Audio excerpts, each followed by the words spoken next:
Hello दोस्तों, नमस्कार। Welcome to this video. उम्मीद करता हूं आप सब बहुत बढ़िया होंगे। तो साथियों, आप जानते हैं हम लोग जनरल स्टडीज का अध्ययन कर रहे हैं। तो जनरल स्टडीज में अभी हम लोग कवर कर रहे हैं भारत का भूगोल, और ये भारत के भूगोल की तीसरी क्लास है और ये डिस्क्रिप्टिव की अंतिम क्लास है। ठीक है, आज के इस वीडियो के माध्यम से हम लोग भारत की खनिज एवं ऊर्जा संपदा के बारे में अध्ययन करेंगे। इसके बाद ऑब्जेक्टिव के माध्यम से प्रैक्टिस करेंगे। ठीक है, तो आप बिल्कुल बिंदास रहें। पहली क्लास में हम लोगों ने भारत की भौगोलिक संरचना के बारे में देखा, अध्ययन किया, सारी चीजों को जाना समझा। दूसरी क्लास के अंतर्गत हम लोगों ने भारत का अफवाह तंत्र के बारे में, नदी, झील, पर्वत और जल प्रवाह और इन सारी चीजों के बारे में हम लोगों ने अध्ययन किया। ठीक है, तो आज यहां पर अगर देखें तो भारत की खनिज एवं ऊर्जा संपदा के बारे में हम लोग देखेंगे।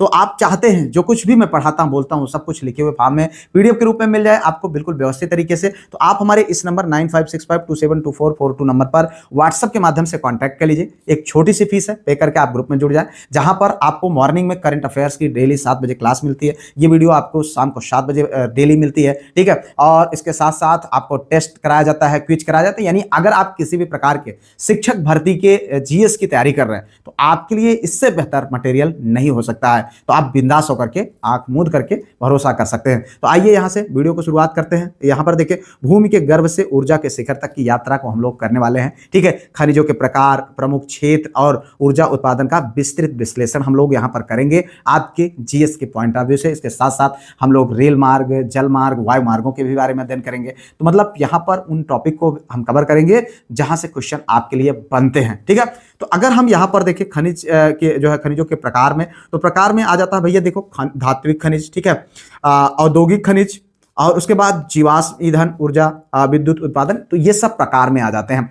अब यहां पर अगर हम बात करें सबसे पहले धात्विक खनिज की, तो धात्विक का मतलब होता है धातु, खनिज का मतलब वे संपदा, वे धातुएं जिनको हम खोद करके जमीन से निकालते हैं, उनको हम खनिज, शुद्ध भाषा में आप समझिएगा। बिल्कुल आप एकदम शांत मन से कंसंट्रेट होकर के सुनते रहिए, दिमाग मत लगाइए, जो मैं कह रहा हूं उसको सुनते जाइए, आपका सब तैयार हो जाएगा। बिल्कुल आप चिंता मत करें, पीडीएफ से रिवीजन कर लीजिएगा, एकदम नैया पार होने वाले। यहां पर देखें, हम सबसे पहले बात करेंगे धात्विक खनिज। धातु मतलब धातु, खनिज माने खोद करके जो चीजें, जो धातुएं निकाली जाती हैं, उनको हम धात्विक खनिज कहते हैं। जैसे लौह अयस्क, ठीक है, तांबा, ठीक है। अभी इसके बारे में हम अलग से डिस्क्रिप्टिव में एक एक चीजों को देखेंगे, लेकिन आप समझने का प्रयास करिए। सोना, सब, चांदी जैसे आधारभूत और बहुमूल्य धातुआं, ठीक है, ये धातु हम बना नहीं सकते हैं। ठीक है, कि चलो भैया किसी फैक्ट्री में हमने सोना बना लिया, अगर ऐसा हो जाता तो फिर तो बड़ा आसान हो जाता, तो ऐसा होगा नहीं। लेकिन हम जो इसको धरती से यानी खनिज संपदा से ही निकाल सकते हैं। अब इसके बाद अगर हम बात करें तो औद्योगिक खनिज जिसमें अवरक होता है, यानी ऐसे खनिज जिनका उपयोग हम उद्योगों में करते हैं, जैसे अवरक हो गया, आपका मैग्नीज हो गया, बॉक्साइड हो गया, इनका जो है हम लोग अध्ययन करेंगे। यहां पर देखिए, जीवाश्म ईंधन, ऐसे ईंधन जो अगर आप कहें तो धरती के पटल पर यानी धरती के अंदर समाहित हैं, लेकिन वो कभी जीवित थे। जैसे अगर आप देखें तो पेट्रोलियम और कोयला। कोयला क्या है? कोयला आप जानते हैं, ये कई सौ साल पहले भूकंप के माध्यम से जो पेड़ पौधे या ऐसे जो चीजें हैं, यानी हम पेड़ को ही मान लें कि ये जो है धरती की उस सतह पर कई सौ साल तक दबे रहते हैं, तब वहां पर जाकर के कार्बन का रूप ले लेते हैं, और ये कार्बन का अलग अलग रूप कोयले का रूप हो जाता है। ठीक है, और वहां पर कोयले में ही अगर आप देखें तो कार्बन का जो सर्वोत्तम रूप होता है वो क्या बन जाता है? हीरा बन जाता है। और पेट्रोलियम भी यही से इसी तरीके से प्राप्त होती है। तो इसको आप समझे, वो कभी जीवित थे, ठीक है, जीवाश्म, इसीलिए उसे कहा, उसमें कभी जीव के जो है अंश थे, लेकिन आज नहीं है। वो आपके लिए जीवाश्म ईंधन होते हैं, ऊर्जा के रूप में इसका इस्तेमाल करते हैं। अब हम देखते हैं यहाँ पर विद्युत उत्पादन, कोयला आधारित प्रमुख ताप विद्युत परियोजनाएं, इनके बारे में देखेंगे, एनटीपीसी। ठीक है, तो यहां पर इतना हम लोग समझेंगे। अब हम देखते हैं लौह अयस्क के प्रकार। देखिए यहां पर लौह अयस्क के प्रकार में सबसे पहले देखेंगे मैग्नेटाइट, जो कि सर्वोत्तम कोटि का यानी 72% तक लौह अंश होते हैं, काले भूरे रंग का। ठीक है, आप देख सकते हैं दक्षिण भारत में सर्वाधिक, ये आप देख लीजिए, काले भूरे रंग का दक्षिण भारत में सर्वाधिक मात्रा में ये उपलब्ध होते हैं। ठीक है, अगर हम बात करें हेमेटाइट, इसमें जो है 60 से 70% लौह का अंश होता है। भाई पूरी तरीके से नहीं रहता है कि आप जाओ बस धरती में खोदो, आपको सोना निकला लेके जाओ, झुमका बनवा के पहनो, ऐसा नहीं है, चैन बनवा के पहनो, ऐसा नहीं है। वो अंश होते हैं। यहां पर अगर आप देखें तो इसमें से ये देखिए, ये सब जो है मैग्नेटाइड है, इसमें से लौह अयस्क यानी लौह के अंश निकाले जाते हैं। अगर आप देखें तो सर्वोत्तम कोट का जो मैग्नेटाइड होता है उसमें 72% लोहा निकल सकता है, यानी 100 ग्राम में आप 72 ग्राम आपको लोहा मिल जाएगा। ठीक है, लोहे का अंश अंश होता है। अब वो काले और भूरे रंग का इस तरीके का आप उसको देख सकते हैं। तो यहाँ पर देखें तो अगर इस तरीके से हम देखें तो दक्षिण भारत में सर्वाधिक मात्रा में उपलब्ध होता है। हेमेटाइट की अगर हम बात करते हैं तो यह 60 से 70% लौह अंश होता है इसके अंतर्गत, ठीक है।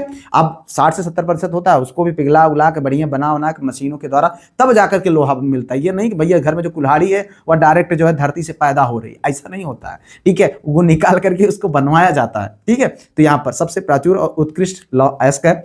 अगर हम बात करें लिमोनाइट, इसमें 35 से 50% लोहे का अंश होता है, पीले रंग का अयस्क होता है, ठीक है। तो यहाँ पर देखिए, और अगर हम बात करें सीडेराइट, ये 10 से 40% और इसमें लोहा निकलता है। लौह अंश भूरे रंग का, ये सबसे निम्न कोट का। तो ये आपको मिलता है, यहां पर आपको क्रम से लगाने के लिए कह देगा, इस तरीके के क्वेश्चन बनेंगे। मैग्नेटाइट, हेमेटाइट, लिमोटाइट, सीडेराइट, इसमें आपको क्रम से दे देगा मिलाने के लिए, और ये क्वेश्चन बना है, बहुत बार बना है, तो इसलिए इसको शामिल किया। आप देखो लौह अयस्क के खदान, खद यहाँ पर खदान मतलब उड़ीसा में, ठीक है, मयूरभंज क्षेत्र में ये लौह अयस्क, और गुरुमहिसानी, बादाम पहाड़, क्योंझर, सुंदरगढ़ में है, ये उड़ीसा में है, ठीक है।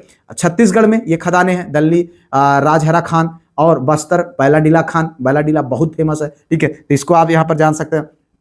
झारखंड में सिंहभूम, नोवामुंडी और गुआलौ खान, ये सब जो है खदानें हैं, तो इसके बारे में आप थोड़ा सा देख लीजिए। कर्नाटक में बेल्लारी क्षेत्र जो है, संडूर, होमसेट या सिगोमा, कुद्रेमुख और बाबा बुदन की पहाड़ियां, ये सब यहाँ पर आपके लिए बहुत इंपॉर्टेंट है। अगर हम बात करें प्रमुख बहुमूल्य धातु की खाने, जैसे अगर हम तांबा की बात करें तो ठीक है, तांबा चूंकि मध्य प्रदेश की मलांज खंड यानी बालाघाट खान, राजस्थान की खेतड़ी खान और झारखंड की घाटशिला, यहाँ से ये सब प्राप्त होती है। तो ये क्वेश्चन बन जाता है आपके लिए कि तांबा हमको कहाँ से प्राप्त हुआ है, तो मध्य प्रदेश, राजस्थान और कहाँ, झारखंड, उसमें चौथा ऑप्शन दे देगा, तो उसमें दे देगा कि कहाँ से नहीं प्राप्त होता है। तो इस तरीके की चीज़ों को आप समझिए। आप देखो भैया सोना, यहाँ पर देखें ये है सोना चमक रहा है, ठीक है, ये है आपका तांबा है, ये आपका सिल्वर है। तो यहाँ पर देखें जैसे अगर हम बात करें कर्नाटक की कोलार एवं हड्डी खाने से ये सब मिलता है, हड्डी नहीं हट्टी खाने से। और आंध्र प्रदेश का रामगढ़ क्षेत्र जो है, सुब्रमण्य रेखा की नदी के बालू से भी सोना प्राप्त होता है, तो यहाँ से आप देख सकते हैं, ठीक है। अब अगर हम बात करें यहाँ पर सिल्वर भैया हमको राजस्थान के उदयपुर जिले की जावर खान से प्राप्त होता है। सीसा और जस्ता के साथ ये मिक्स होकर के मिलता है, फिर उसको प्योरीफाई करके बनाया जाता है, ठीक है। तो यहाँ पर आप समझ सकते हैं। अब देखो आ गए हम औद्योगिक खनिज के बारे में। यहाँ पर देखें अभ्रक यानी मीका, ये है कोडरमा, गिरिडीह, हजारीबाग झारखंड और नेल्लोर आंध्र प्रदेश में सर्वोच्च किस्म का अभ्रक हमको प्राप्त होता है, जो कि विद्युत उपकरणों में उपयोग किया जाता है। ये भी ध्यान रखना कि भैया अभ्रक हमारा कहाँ यूज होता है, ठीक है, विद्युत उपकरणों में इसका उपयोग किया जाता है अभ्रक का, ठीक है। अब अगर हम बात करें मैग्नीज का, तो मैग्नीज भैया ये प्राप्त होता है उड़ीसा के सुंदरगढ़ में, कर्नाटक के बेल्लारी में और मध्य प्रदेश के बालाघाट में इसका मुख्य रूप से उत्पादन होता है, ठीक है। अब हम बात करते हैं बॉक्साइट का। बॉक्साइट भैया उड़ीसा के कालाहांडी और उसके बाद झारखंड लोहा यहाँ पर, और गुजरात के कच्छ में जो जामनगर का प्रमुख क्षेत्र है, यहाँ पर हमको प्राप्त होते हैं। अब हम बात करते हैं यहाँ पर भारत के प्रमुख तेल परिशोधनशाला। क्या बात हो रही? भारत के प्रमुख तेल परिशोधनशाला, निजी क्षेत्र का इसमें प्रभुत्व है, खास करके अगर हम बात करें तेल परिशोधन, ठीक है। डायरेक्ट ऐसा नहीं है कि भैया अंदर जाएगा वहां से पेट्रोल निकलेगा और सीधा डाल लो जो है अपने कार में और चलो, ऐसा नहीं होता है, ठीक है। ये आप जानते हैं कि ये इस तेल जो मिलता है, जो खुदाई में जो तेल प्राप्त होता है, जो अन्य देशों से हम लोग खरीद कर लाते हैं, उसका परिशोधन किया जाता है, उसकी एक परिशोधनशालाएं होती हैं। जैसे अगर हम बात करें यहाँ पर निजी क्षेत्र का इसमें ज़्यादा प्रभुत्व है, जैसे रिलायंस इंडस्ट्रीज द्वारा संचालित जो जामनगर है गुजरात में है, और नायरा एनर्जी वाडीनगर में है, ठीक है, वाडीनगर में है। अब IOCL की मतलब होते हैं इंडियन ऑयल कॉर्पोरेशन लिमिटेड, ठीक है। तो ये जो है कोयली गुजरात में है, मथुरा उत्तर प्रदेश में है, और यहाँ पर इसका परिशोधनशालाओं की बात हो रही भैया पानीपत में, हरियाणा के पानीपत में है, और पारादीस उड़ीसा में है, और डिगबोई असम में ये परिशोधनशालाएं हैं इंडियन जो है ऑयल कॉर्पोरेशन लिमिटेड का, ठीक है। BPCL या HPCL की अगर हम बात करें तो भारत पेट्रोलियम कॉर्पोरेशन लिमिटेड या हिंदुस्तान पेट्रोलियम कॉर्पोरेशन लिमिटेड का कोच्चि में, मुंबई में और विशाखापट्टनम में, भटिंडा में ये सब हैं। तो अन्य अगर हम बात करें चेन्नई में CPCL, नुमालीगढ़ और बीना, ये सब कुल मिलाकर के परिशोधनशालाएं हैं, जो कि मतलब निजी हैं, इसी वजह से महंगा भी है, ठीक है। आप देखें यहाँ पर 1774 ईस्वी में पश्चिम बंगाल के रानीगंज में भारत की पहली कोयला खान खोली गई है, ठीक है। गोंडवाना कोयला, जिसमें 98% कोयला हमको कहाँ से प्राप्त होती है? गोंडवाना कोयला से। दामोदर गोदावरी महानदी और वर्धा नदी घाटियों में स्थित सबसे महत्वपूर्ण भंडार है गोंडवाना क्षेत्र। और टर्शरी कोयला जो हमको 2% मात्र प्राप्त होता है, मुख्य रूप से उत्तर पूर्वी राज्यों और कुछ अन्य क्षेत्रों की चट्टानों से। तो ये क्वेश्चन बनता है कि हमें जो मैक्सिमम कोयला किस प्रकार का कोयला प्राप्त होता है? तो गोंडवाना कोयला। ये आपके लिए इंपॉर्टेंट है, तो आप इसलिए मैं बीच बीच में कैसे क्वेश्चन बन सकते हैं हम उसका भी यहाँ पर जिक्र कर रहे हैं। अगर हम देखें तो कब से 1774 ईस्वी में पश्चिम बंगाल के रानीगंज में भारत की पहली कोयला खान खोदी गई थी। खान, जी हाँ, भारत की पहली कोयला खान खोली गई थी। तो ये आप यहां से देख करके याद रखें इसको, ठीक है, इसीलिए चित्र रखा गया। अब देखो, जो हमारे पास कोयला प्राप्त होता है उसके कितने प्रकार हैं और क्या क्या है। यहां पर देखो, पीट की अगर हम बात करें तो ये 50% से कम कार्बन। देखो, कोयला आप जानते हैं ना, वो कार्बन का रूप है, ठीक है। अगर हम बात करें 50% से कम इसमें कार्बन होता है और सबसे निम्न कोटि का कोयला होता है, ठीक है। और लिग्नाइट, यहां पर देखिए पीट ये है सबसे निम्न कोयला, ये है कोयला। अब उसके बाद लिग्नाइट जो कि 70 से 75% इसमें जो है कार्बन होते हैं, जो कि भूरे रंग का कोयला होता है। ये वाला लिग्नाइट भूरे रंग का कोयला होता है। मुख्यतः जो है तमिलनाडु के नेवेली और राजस्थान के पालना में होता है। अब बिटुमिनस ये प्रकार जो कि 75 से 90% कार्बन होता है, ठीक है ये। और भारत के सर्वाधिक खनन और उपयोग में इसी का प्रयोग किया जाता है। कोक बनाने और लौह अयस्क गलाने में इसका इस्तेमाल किया जाता है। अब देखो, ये एंथ्रासाइड, ठीक है, एंथ्रासाइड 90% से अधिक कार्बन, सबसे कठोर और उच्चतम किस्म का यही कोयला होता है। तो इसको आपको जानना चाहिए, इसी में भैया हीरा भी मिल जाएगा, ठीक है। अब जम्मू कश्मीर के कालाकोट में उपलब्ध होता है। तो इस तरीके से अगर आप देखें यहाँ पर, तो अगर हम बात करें तो झारखंड का जो दामोदर घाटी में झरिया, बोकारो, करणपुर उन्नत कोकिंग कोल के प्रमुख स्रोत हैं। झारखंड में यहाँ पर दामोदर घाटी में झरिया है, बोकारो है, करणपुरा है, ये सब झारखंड में कोयले के प्रमुख स्रोत हैं। छत्तीसगढ़ की अगर हम बात करें तो कोरबा, हसदेव, रामपुर क्षेत्र है। और पश्चिम बंगाल की अगर हम बात करें तो रानीगंज क्षेत्र ऐतिहासिक और प्रमुख है। मध्य प्रदेश सिंगरौली अन्य प्रमुख क्षेत्र, तलचर उड़ीसा में, वर्धा घाटी और सिंगरेनी में जो है ये आंध्र प्रदेश और तेलंगाना में स्थित है। तो इस तरीके से इतना आपको जानना चाहिए। अब हम देखते हैं खनिज और कोयले की वास्तविक उपयोगिता उनके ऊर्जा में रूपांतरण से है, ठीक है। अब ये देखो, इसी कोयले से कैसे बिजली को बनाया जा रहा है, आप यहाँ से देख सकते हैं। भारत की अधिकांश विद्युत आपूर्ति कोयला आधारित ताप विद्युत गृह, हालांकि ऐसा नहीं बिजली बनती है, लेकिन उसका एक प्रोसेस होता है, उसके माध्यम से थर्मल पावर प्लांट पर निर्भर है, ठीक है, बिजली उत्पादन। यहाँ पर देखिए, भारत की अधिकांश विद्युत आपूर्ति कोयला आधारित जो ताप विद्युत गृह हैं उनमें थर्मल पावर प्लांट पर निर्भर है। नेशनल थर्मल पावर कारपोरेशन यानी एनटीपीसी देश भर में ऊर्जा सुरक्षा सुनिश्चित करने वाली प्रमुख संस्था है। तो इतना आपको यहाँ पर जानना चाहिए। अब देखो, यहाँ पर अगर हम बात करें तो उत्तर भारत का जो बदरपुर यानी दिल्ली, रिहंद, दादरी और ऊंचाहार का टांडा, मतलब टांडा जो कि ऊंचाहार उत्तर प्रदेश में है, ये सब चीज़ें हैं। ऊंचाहार भी यूपी में ही है, ठीक है। ये देखो यहाँ पर, ये आप इस मैप के माध्यम से देख लीजिए यहाँ पर, ठीक है। ये सब ऐसे स्थल है जहाँ से ये हमको प्राप्त होता है। अगर हम बात करें पूर्वी भारत में फरक्का जो कि पश्चिम बंगाल में, कलह गांव बाढ़ जो कि बिहार में, तलचर उड़ीसा में, मध्य भारत में कोरबा, सीपत और छत्तीसगढ़ में है, विंध्याचल सिंगरौली मध्य प्रदेश में है, दक्षिण भारत रामगुंडम तेलंगाना में है, सिमहाद्री जो कि आंध्र प्रदेश में, ये सब है। अब यहाँ पर हम लोग देखते हैं भारत का औद्योगिक और ऊर्जा परिदृश्य। ध्यान समझिएगा मेरे भाई, बिल्कुल बिंदास रहिए आप, बिल्कुल आपको एकदम सरल से सरल तरीके से देखो। चीजें हो सकती है आपने इसको देखा ना हो तो थोड़ा सा कॉम्प्लिकेटेड लगेंगे, उबाऊ लगेंगे, बट भाई पढ़ना है, एक बार देखे रहिए,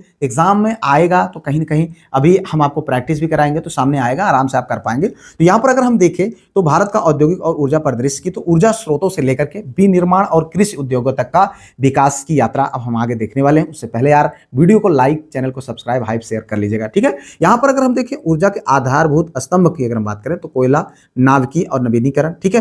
और बुनियादी ढांचा और भारी उद्योग की बात करें तो इस्पात और एल्युमिनियम है। उपभोक्ता और कृषि आधारित विनिर्माण की बात करें तो वस्त्र और चीनी, कागज, ये सब है यहाँ पर, ठीक है। अब हम यहाँ पर देखते हैं काला सोना, यानी किसको बोलते हैं? कोयला को। प्रमुख कोयला उत्पादक घाटियां हैं जिसमें दामोदर नदी घाटी है, हमने कहा था, इसके बारे में हम डिटेल में थोड़ा सा देखेंगे, जिससे एक बार चूंकि आप हमें सुन रहे हैं तो तैयार होता जाएगा, घबराए नहीं, ठीक है। भारत का सबसे बड़ा कोयला क्षेत्र कहाँ पर है? झारखंड और पश्चिम बंगाल में। सबसे बड़ा झरिया, ठीक है, झरिया जो है सबसे बड़ा खदान है, यहाँ पर आप देख सकते हैं। ठीक है, ये है झरिया, ये वाला क्षेत्र, ये झरिया क्षेत्र है। ये सबसे बड़ा खनन क्षेत्र है किसका? कोयले का। अब अगर हम बात करें, दूसरा नंबर आता है सोन नदी घाटी। ठीक है, मध्य प्रदेश और उत्तर प्रदेश में है। ये सिंगरौली, जो कि आप जानते हैं सोनभद्र क्षेत्र में, सोहागपुर ये क्षेत्र है आपका सोन नदी घाटी में, मध्य प्रदेश और उत्तर प्रदेश में। अब अगर हम बात करें महानदी घाटी में, तो महानदी घाटी में छत्तीसगढ़ और उड़ीसा का विस्तृत क्षेत्र, जो कि कोरबा और तालचेर, ये सब प्रमुख घाटियां हैं, आपको जानना चाहिए। यहाँ पर आपको दे देगा कि निम्न में से कौन कोयले की घाटी नहीं है या है, इस तरीके का दे देगा। गोदावरी घाटी अगर हम बात करें, तेलंगाना से में जो है विस्तारिन, जो कि सिंगारेनी वारंगल में स्थित है, तो इतना आप जान ले। अब देखो, नाभिकीय ऊर्जा के खनिज भंडारण की अगर हम बात करें, तो यहाँ पर आप देखिए, ये है आपका। तो प्राचीन चट्टानें, जैसे भारत में आणविक खनिज मुख्य रूप से प्री कैम्ब्रियन और धारवाड़ काल की चट्टानों में पाए जाते हैं। किसमें पाए जाते हैं? ठीक है, भारत की जो है, भारत में आणविक खनिज का मुख्य रूप से कहां से पाया जाता है? प्री कैम्ब्रियन और धारवाड़ काल की जो चट्टानें होती हैं वहां से पाया जाता है। अब अगर हम बात करें यूरेनियम का, जिसे पिच ब्लेंड के भी नाम से जाना जाता है, अधिकांश उत्पादन जो है झारखंड के सिंहभूम जिले की जादूगोंडा खदान से होता है। कहां से? जादूगोंडा खदान से, जो कि आंधान है। ठीक है, आंधान प्रदेश यानी तुमलपल्ली में भी प्रमुख भंडार है। ठीक है, अगर हम बात करें थोरियम का वैश्विक वर्चस्व, भारत में थोरियम का सर्वाधिक भंडार है। यह मुख्य रूप से केरल, तमिलनाडु और उड़ीसा के तटीय इलाकों की बालू यानी मोनाजाइट और इल्मेनाइट से प्राप्त होता है, तो इतना आपको जानना चाहिए। अब हम देखते हैं भारत का परमाणु ऊर्जा नेटवर्क, जो कि यहाँ पर देखिए तारापुर, जो कि महाराष्ट्र में देश का पहला ये आपका परमाणु ऊर्जा नेटवर्क है। यहाँ पर आप देखें, ठीक है, भारत का पहला तारापुर, जो कि कहाँ पर है? महाराष्ट्र में। कहाँ पर है? तारापुर में। ठीक है, ये देखिए यहाँ पर तारापुर है। तो अगर हम बात करें यहाँ पर कुडनकुलम, जो कि यहाँ पर है आपका कुडनकुलम, कहाँ पर है? किस राज्य में? तमिलनाडु में, रूस की तकनीकी सहायता से। ठीक है, रावत भाटा, जो कि कहाँ है? राजस्थान में। रावत भाटा ये कहाँ है? राजस्थान में है। और ये किसकी सहायता से है? देश का 25वां और कनाडा के सहयोग से ये बनाया गया था। अब इसके बाद अन्य प्रमुख जो है, जैसे नरोरा, जो कहाँ पर है? ये उत्तर प्रदेश में है, नरोरा। अब उसके बाद कैगा, जो कहाँ है? कर्नाटक में है। ठीक है, और उसके बाद ककरापार, जो कि गुजरात में है। कलपल्लम, जो कि तमिलनाडु में ये है। तो इस तरीके से यहाँ पर हम चीज़ों को समझने का प्रयास करते हैं कि भारत का परमाणु ऊर्जा नेटवर्क कहाँ कहाँ फैला हुआ है। अब हम देखते हैं ऊर्जा संक्रमण, नवीनीकरण और भूतापी स्रोत।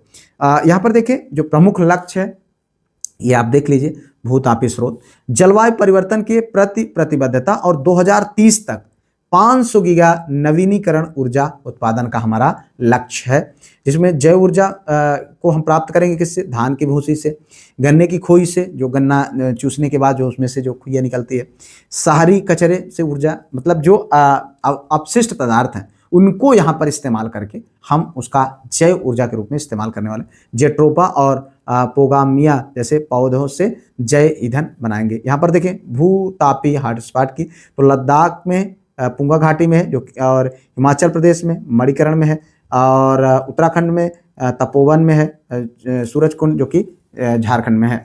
अब हम यहाँ पर देखते हैं लौह इस्पात, जो कि बुनियादी ढांचे का आधार है। अगर हम यहाँ पर देखें उद्योग की प्रकृति, यह एक आधारभूत उद्योग है जो अन्य सभी उद्योगों को कच्चा माल यानी मशीनरी प्रदान करता है। ठीक है, अगर हम इसकी शुरुआत की बात करें तो भैया 1907 में हुआ था। कब हुआ था? 1907 में जमशेद जी टाटा द्वारा साक्ची, जो कि अब वर्तमान में जमशेदपुर के नाम से जाना जाता है, यहाँ पर टिस्को की स्थापना होती है, TISCO। ठीक है, अब अगर हम बात करें सार्वजनिक क्षेत्र का उदय, तो 1973 में होता है स्टील अथॉरिटी ऑफ इंडिया, जो कि सेल की स्थापना होती है। सेल एक बहुत बड़ी कंपनी है, ये स्थापना होती है। भिलाई, दुर्गापुर, बोकारो जैसे संयंत्रों के प्रबंधन हेतु। यहाँ पर आगे बढ़ते हैं भैया। अब देखो ये इस्पात जो है, यहाँ पर देखिए इस्पात कूटनीति विदेशी सहयोग, ये इंपॉर्टेंट है, कई बार मिलान करने के लिए आ जाता है। भिलाई जो इस्पात कहाँ पर है? छत्तीसगढ़ में है। ठीक है, ये किसके सहयोग से? रूस के सहयोग से। ठीक है, और उसके बाद बोकारो, जो कि झारखंड में है, ये किसके सहयोग से? रूस के सहयोग से। राउरकेला, जो कहाँ पर है? उड़ीसा में है, किसकी सहायता से? जर्मनी की सहायता से। ये मिलान करने में क्वेश्चन दे देता है।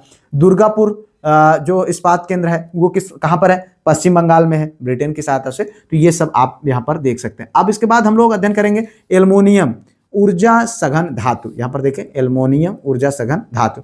स्थानीयकरण का सिद्धांत, इस उपयोग के लिए बॉक्साइट यानी कच्चा माल और सस्ती निरंतर विद्युत आपूर्ति अनिवार्य है। प्रथम कारखाना इसका अगर देखें तो 1937 में जेके नगर पश्चिम बंगाल में, फिर कोरबा में, फिर दामनजोड़ी अंगोल, रेणुकूट उत्तर प्रदेश, झारसुगुड़ा जो कि उड़ीसा में। तो ये सब आपके यहाँ पर इतना आपके लिए इंपॉर्टेंट है, उसको आपको जानना चाहिए। अब हम देखते हैं निर्माण और कृषि के उत्प्रेरक सीमेंट व उर्वरक, चूंकि खनिज पदार्थों को हम देख रहे हैं। अब हम देख रहे हैं सीमेंट उद्योग की जब बात करते हैं तो इसका आधारभूत जो उद्योग है पोर्टलैंड सीमेंट, जो कि जोसेफ अस्पडीन का आविष्कार के द्वारा किया गया आविष्कार है। ये आंध्र प्रदेश, राजस्थान और तमिलनाडु भारत के जो प्रमुख उत्पादक राज्य हैं वहां पर ये है अभी वर्तमान समय में। अगर हम बात करें रासायनिक उर्वरक उद्योग की, ठीक है, रासायनिक उर्वरक उद्योग की, तो कच्चे माल नेप्था, कोक या प्राकृतिक गैस के माध्यम से इसका पहला जो कारखाना था 1906 ईस्वी में रानीपेट, जो कि तमिलनाडु में। कहां पर? रानीपेट, 1906। क्वेश्चन इंपॉर्टेंट है, बन जाएगा। रासायनिक उर्वरक उद्योग प्रथम कारखाना कहां? 1906 ईस्वी में रानीपेट तमिलनाडु में। और सार्वजनिक क्षेत्र 1951 में जो है सिंदरी झारखंड में प्रथम कारखाना जो है बनाया गया। तो यहाँ पर अब हम देखते हैं आगे सूती वस्त्र उद्योग, जो कि रोजगार का सबसे बड़ा इंजन बना। कृषि के बाद रोजगार प्रदान करने वाला दूसरा सबसे बड़ा उद्योग है कौन? सूती वस्त्र उद्योग। हम लोग उद्योग के देख रहे हैं तो उद्योग से संबंधित जो जो चीजें हैं सबको हम समझेंगे यहाँ पर, ठीक है। कृषि के बाद रोजगार प्रदान करने वाला दूसरा सबसे बड़ा उद्योग है। और 1854 में मुंबई में पहली बार आधुनिक मिल इसकी बनी। और एक चीज जो बहुत ज्यादा इंपॉर्टेंट है यहाँ पर देखिए, दक्षिण भारत का मैनचेस्टर किसको बोला जाता है? कोयम्बटूर को। किसको? जो कि तमिलनाडु का कोयम्बटूर है उसको दक्षिण भारत का मैनचेस्टर बोला जाता है। और भारत का जो मैनचेस्टर बोला जाता है उसको क्या बोला जाता है? अहमदाबाद को, गुजरात में जो है। और उत्तर भारत का मैनचेस्टर कानपुर में। तीनों चीजों को ध्यान रखिएगा। अगर दक्षिण भारत का मैनचेस्टर पूछ ले तो कोयम्बटूर, उत्तर भारत का मैनचेस्टर कानपुर, और भारत का मैनचेस्टर की जब बात आती है तो क्या हो जाता है? गुजरात का अहमदाबाद। आओ भैया आगे देखते हैं। गोल्डन फाइबर, ये देखो गोल्डन फाइबर यानी जूट का उद्योग का एकाधिकार है, वैश्विक वर्चस्व। भारत विश्व में जूट का सबसे बड़ा उत्पादक है। यहाँ पर हम लोग उद्योग के माध्यम से देखें कितनी इंपॉर्टेंट चीज़ है, जिनसे क्वेश्चन आपके अभी जीआईसी अल्टीग्रेड के एग्जाम में पूछा गया। भौगोलिक संकेंद्रण और सर्वाधिक उत्पादन जो कि पश्चिम बंगाल में हुगली नदी के किनारे होता है। प्रथम कारखाना 1855 ईस्वी में हुगली के रिसरा में स्थित है। कहाँ? रिसरा में स्थित है। अगर हम बात करें संस्थागत समर्थन का तो जूट उत्पादन और निर्यात को बढ़ावा देने के लिए 1971 ईस्वी में जूट कारपोरेशन ऑफ इंडिया और 2009 में राष्ट्रीय जूट बोर्ड की स्थापना किया गया, ठीक है। तो यहाँ पर आप इसको देख सकते हैं। अब हम बात करेंगे चीनी उद्योग। अलग अलग उद्योग देखा हम लोगों ने, ठीक है। सूती उद्योग, अब आपका चीनी उद्योग भी देखेंगे। यहाँ पर देखिए चीनी उद्योग, ठीक है। एक वजन यहाँ पर हस्त सामान की बात। स्थानीयकरण का कारण गन्ना भारी और जल्दी सूखने वाला कच्चा माल है, इसलिए चीनी मिलें गन्ना उत्पादक खेतों के बिल्कुल समीप लगाई जाती हैं। अब जानते हैं बहुत दूर इसको नहीं ले जाया जाता है। खास करके अगर हम देखें यहाँ पर उत्तर प्रदेश में चीनी का सबसे बड़ा उत्पादक राज्य है। और महाराष्ट्र की सफलता गन्ने के प्रति हेक्टेयर पैदावार अधिक है। और जो है सहकारी समितियों का मॉडल अत्यधिक यहाँ पर सफल है, चूंकि वो ज़्यादा विकसित है। तो यहाँ पर आप देखें इसी तरीके से गन्ना की छटाई उटाई होकर इस पर लद करके गन्ना मिलों के पास जो है गन्ना चला जाता है। वहाँ से अलग अलग प्रकार के जैसे चीनी हो गया, गुड़ हो गया, और भी जो भी मतलब इनसे संबंधित हैं वो सारी चीज़ें यहाँ पर प्रोवाइड किया है। भैया पैसा छप रहा, देखो यहाँ पर, ये देखो, ठीक है। कागज का उद्योग हम देख रहे हैं। ज्ञान और अर्थव्यवस्था का माध्यम कागज ही है। अब इसके कच्चा माल कहाँ से प्राप्त होता है? सेलुलोज की लुगदी से। किससे? सेलुलोज की लुगदी से हमें प्राप्त होता है। और यह मुलायम और लकड़ी और विशेष करके बांस पर निर्भर होता है यह उद्योग। किसका? कांच का। देखो यहाँ पर 500 और 2000 नोट छप रही है। पहला सफल प्रयास 1832 ईस्वी में श्रीरामपुर जो कि पश्चिम बंगाल में, वहाँ से, और नेपानगर मध्य प्रदेश में, जो कि अखबारी कागज के रूप में इसका उत्पादन शुरू हुआ। और न्यूज प्रिंटिंग के लिए होशिंगाबाद जो कि मध्य प्रदेश में है, वहाँ करेंसी नोटों के लिए विशेष कागज तैयार करने का केंद्र बनाया गया। तो इस तरीके से आप इसको यहाँ पर देख सकते हैं। अब देखो ये है कच्चा माल, ये ऊर्जा, ये है बाजार। देखें यहाँ पर तो संश्लेषण उद्योगों के स्थानीयकरण का विज्ञान अगर हम देखें तो कच्चे माल पर निर्भर है। जाहिर सी बात है कच्चा माल नहीं होगा तो फिर कैसे बनेगा? कच्चा माल चीनी और लौह इस्पात जैसे इन्हें खदानों या खेतों के पास होना चाहिए। अगर हम बात करें चीनी का और लौह इस्पात का, तो इन्हें खदान या जो लौह इस्पात है उन खदानों के पास होना चाहिए, ठीक है। और उसके साथ साथ खेतों के पास होना चाहिए चीनी के लिए।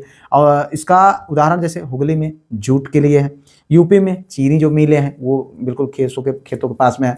अब हम यहाँ पर बात करेंगे भारत की, अब तक तो हम लोगों ने उद्योगों की बात किया, अब यहाँ पर हम भारत की जीवन रेखा, राष्ट्रीय परिवहन तंत्र और आधुनिक रूपरेखा को हम देखेंगे, समझेंगे थोड़ा सा, ठीक है। घबराएं बिल्कुल भी नहीं। अब यहाँ पर बहुत आसानी से देखें, अगर हम राष्ट्र का संचार तंत्र की बात करें तो लोहे की नसें, अगर हम भारत को एक मनुष्य के रूप में देखें, ये जो लोहे की नसें यानी भारतीय रेलवे, अगर आप देखें उनकी जो पटरियां हैं उनको हम भारत की नसें कह सकते हैं, ठीक है। अगर हम डामर को जो रोड पर बिछती है यानी रोड को हम क्या कहें, भारत की कोशिका कह सकते हैं। आप इस बात को समझिए, मानवीकृत किया गया है, पर्सनिफिकेशन में आप इसको देखें।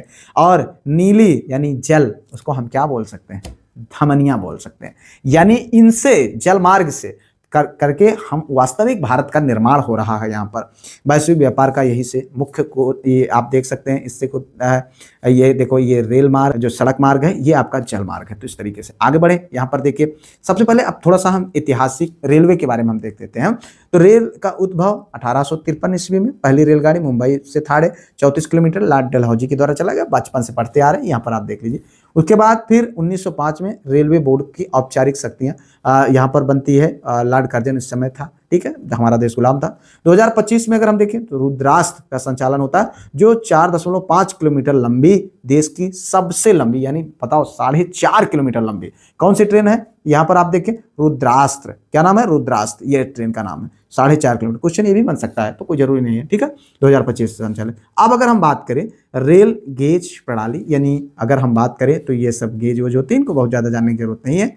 अब अगर हम यहाँ पर आगे देखते हैं उत्पादन और प्रशासन, तो प्रशासन में अगर हम देखें तो 18 रेलवे जोन है, जो मैं पीडीएफ के रूप में दे दूंगा, आप लोग बचपन से पढ़ते आए, उनको देख लीजिएगा। और अगर हम यहाँ पर देखें चितरंजन, जो कि रेल इंजन कारखाना है, जो पश्चिम बंगाल में है, वहां पर बनता है, ठीक है। अब उसके बाद वाराणसी की अगर हम बात करें तो जो है यहाँ पर डीजल जो है लोकोमोटिव वर्क्स हैं, ठीक है, ये है आपका। और उसके बाद अगर हम बात करें कपूरथला और पेरम्बूर, जो कि अगर हम बात करें यहाँ पर तो पंजाब ये वाला क्षेत्र और पेरम्बूर वाला क्षेत्र, ये वाला क्षेत्र, ये किसके लिए, रेल कोच की फैक्ट्री के लिए फेमस है, ठीक है। तो इस तरीके से इतना आपको जानना चाहिए। अब आगे हम बढ़ते हैं पर्वतीय विरासत और आधुनिक मेट्रो। पर्वतीय रेलवे जो कि जैसे दार्जिलिंग में 1881 में, नीलगिरी में 1908 में, और कालका शिमला, आप लोग जब शिमला घूमने जाएंगे तो ये ट्रेन आपको वहां पर देखने को मिल सकती है, तो ये आपके लिए इंपॉर्टेंट है, ठीक है। तो यहाँ पर इतना जाने। ये कब चली, 1903। प्रथम मेट्रो कोलकाता में 1984 ईस्वी में दमदम से टालीगंज तक चली। आधुनिक विस्तार अगर हम बात करें दिल्ली मेट्रो, जो कि 2002 से इसकी भी शुरुआत हुई। अब अगर हम सड़क मार्ग की बात करते हैं तो मुख्य संपर्क, कुल यातायात लगभग 65% माल ढुलाई जो है 80 और 80% यात्री परिवहन किससे होता है, इन्हीं यातायात से, ठीक है। बहुत कम लोग जो हमारे भारत में आज भी वायु जो है मार्ग का इस्तेमाल करते हैं या जल मार्ग का इस्तेमाल करते हैं। 65% माल इससे, 80% यात्री इससे चलते हैं। बढ़िया, फटफटिया सब में। अब राष्ट्रीय राजमार्ग यानी एनएच की बात करें, कुल लंबाई का मात्र 2% जो है हमारे पास जो है राष्ट्रीय राजमार्ग है, ठीक है। अब यातायात का भार अगर कहें तो 40% यातायात केवल एनएच पर है, ठीक है, एनएच यानी नेशनल हाईवे। अब देखो सीमा सड़क संगठन, ठीक है, बॉर्डर, यहाँ पर बॉर्डर रोड ऑर्गेनाइजेशन 1960 में स्थापित किया गया, जो कि सीमावर्ती निर्माण के लिए। यहाँ पर अब हम देखेंगे सड़क पदानुक्रम यानी रोड हायरार्की। तो यहाँ से हम समझने का प्रयास करेंगे, बहुत इंपॉर्टेंट है आपके लिए। यहाँ पर देखिए राष्ट्रीय राजमार्ग, ये देखिए एनएच सबसे बड़ा होता है, क्या, एनएच होता है, ठीक है। उसके बाद नंबर आता है एसएच का, एनएच का मतलब नेशनल हाईवे, एसएच का मतलब स्टेट हाईवे, फिर उसके बाद डिस्ट्रिक्ट रोड्स, फिर उसके बाद रूरल रोड्स यानी डिस्ट्रिक्ट यानी जनपदीय रोड्स, उसके बाद फिर ग्रामीण रोड। यहाँ पर अगर देखें तो एनएच का मतलब होता है नेशनल हाईवे, यानी केंद्र सरकार से संबंधित होता है, जो national highway authority of India के नाम से जाना जाता है, ठीक है। अब अगर हम बात करें राष्ट्रीय राजमार्ग, ये जो है एसएच होता है यानी स्टेट हाईवे, राज्य सरकार के द्वारा निर्मित कराया जाता है। पीडब्ल्यूडी इसका प्रमुख होता है यानी पब्लिक वर्क डिवीजन, ठीक है। अगर हम बात करें डिपार्टमेंट, ठीक है। यहाँ पर बात करें राजधानियों से जिला मुख्यालय तक की, यहाँ ये सड़कें बनाता है, राजधानियों से जिला मुख्यालय, ये दूसरे राज्य में ना लई चला जाए भैया, ठीक है। अब अगर हम बात करें जिला सड़कों का, तो जिला परिषद जो कि अन्य क्षेत्रों से जुड़ाव करने के लिए इसको बनाया जाता है। ग्रामीण सड़कें जैसे PMGHY यानी प्रधानमंत्री ग्रामीण सड़क योजना के अंतर्गत के तहत शहरों और जो है कस्बों में इसका किया जाता है, ठीक है। अगर हम बात करें प्रमुख राष्ट्रीय कॉरिडोर की, तो NH44 श्रीनगर से कन्याकुमारी तक, ये क्वेश्चन बनता है कि NH44 का संपर्क कहां से कहां तक है, श्रीनगर से लेकर के कन्याकुमारी तक, ये देखो NH44 है, सीधा सीधा चला रहा है, ठीक है। अब उसके बाद सबसे लंबा पूर्व NH, अगर हम बात करें यहाँ पर NH7, ठीक है, NH7 की अगर हम बात करें तो अब यहाँ पर NH27 है, पोरबंदर से सिलचट जो कि ईस्ट वेस्ट, यहाँ पर पोरबंदर से सिलवट, ये देखो यहाँ पर सिलवट, ये तक कहाँ चला गया, आप देखो NH, ये जो है अगर हम देखें तो इस तरीके से जो है पश्चिम और पूर्व का सबसे बड़ा ये ईस्ट वेस्ट कॉरिडोर है। अब स्वर्णिम चतुर्भुज जो होता है GQ, यानी दिल्ली, मुंबई, चेन्नई और कोलकाता को जोड़ने वाला नेटवर्क, ये देखो स्वर्णिम चतुर्भुज ये है, ठीक है। इस तरीके से ये बना हुआ है, तो इसको आप यहाँ पर इस मैप के माध्यम से समझ सकते हैं। आगे हम देखते हैं बुनियादी ढांचा उन्नयन सेतु भारतम, यहाँ पर देखें ये है रेल ओवरब्रिज। शुभारंभ इसका 4 मार्च 2016 को। मुख्य लक्ष्य सभी राष्ट्रीय राजमार्गों को रेलवे क्रॉसिंग रहित बनाना का जो है कार्य प्रणाली, ये सब सारी चीजें हुई हैं, तो इतना आपको यहाँ पर इससे संबंधित जानना चाहिए। जल परिवहन में हम देखते हैं तो जल परिवहन जो है वैश्विक प्रवेश द्वार है, ठीक है। यहाँ पर देखिए इसमें खर्चा कम आता है, विशेषता इसकी क्या है, भारी माल के लिए सबसे सस्ता और कुशल ये साधन है, ठीक है। अगर हम बात करें व्यापार की मात्रा, भारत का 95% विदेशी व्यापार, ठीक है, 95% विदेशी व्यापार मात्रा इसी के आधार पर होता है, जल के माध्यम से। व्यापार का मूल्य जो है केवल 68% व्यापार मूल्य के आधार पर होता है, मूल्य के आधार पर 68% और कुल जो है 95%। अगर हम देखें जलमार्ग थोक और भारी सामग्री के लिए सर्वोत्तम होता है, ठीक है। अब यहाँ पर देखें पश्चिमी तट के प्रमुख बंदरगाह, दीनदयाल जो कि कंडला बंदरगाह के नाम से, कच्छ की खाड़ी में स्थित है ज्वारी बंदरगाह है, ठीक है। अगर हम बात करें मुंबई, देश का सबसे बड़ा प्राकृतिक बंदरगाह, ठीक है, और नौहा सेवा सबसे बड़ा कृत्रिम एवं कंटेनर बंदरगाह है, ठीक है। मुर्मुगांव जो कि गोवा में है, जुआरी नदी के मुहाने पर, ये आप यहाँ पर ये सब बंदरगाह आप देख सकते हैं, इनके माध्यम से आप इनको तैयार रखें। पूर्वी तट के प्रमुख बंदरगाहों की अगर हम बात करें तो ये क्वेश्चन बनता है, कोयला हल्दिया में हुगली नदी पर स्थित, ये क्वेश्चन बन जाए कोलकाता और हल्दिया ये किस नदी पर है, हुगली नदी पर स्थित। नदी तटीय जो है रिवर बंदरगाह है, यहाँ पर से यहाँ तक आप देख सकते हैं, ठीक है। तो यहाँ ये है। अब इसके बाद पारादीप जो कि उड़ीसा में प्राकृतिक तथा सबसे गहरा है, पारादीप जो कि उड़ीसा में है, ठीक है। विशाखापट्टनम में देश का सबसे गहरा लैंड क्लॉट जो बंदरगाह है।